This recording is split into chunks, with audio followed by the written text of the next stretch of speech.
Տյանս Տեր աղաչես ցուգն գալկեցո եւ ողորմյա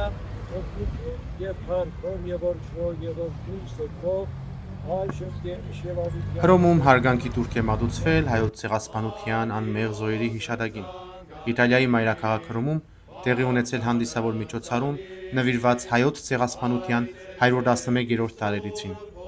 Արարողությանն մասնակցել են հայ համայնքի անդամներ, Հռոմի քաղաքային իշխանության ներկայացուցիչներ, Իտալիայում եւ Սուրբ Աթոռում Հայաստանի Հանրապետության տեսփանությունների դիվանագիտական անձնակազմերը, ինչպես նաև հայ ժողովրդի իտալացի եւ օտար երկրյա բարեկամներ։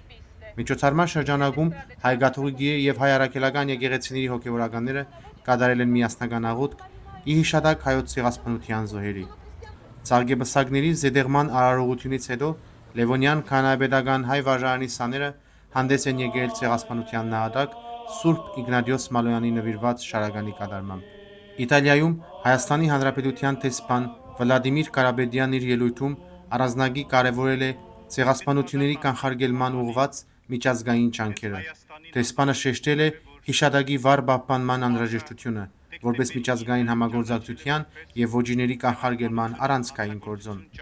Տեսփանն անդրադարձել է նաև վերջին տարիներին ՄԱԿ-ի շրջանակներում Հայաստանի գործադրած հետևողական ջանքերին ուղղված ցեղասպանությունների կանխարգելմանը։ Ելույթի ավարտին Վլադիմիր Կարապետյանը վերահաստատել է տարածաշրջանում եւ հարևանների հետ խաղաղության հաստատման առաջնահերթությունը, այն համարելով հայ ազգի անվտանգության եւ բարգավաճման հիմնարար երաշխիքը։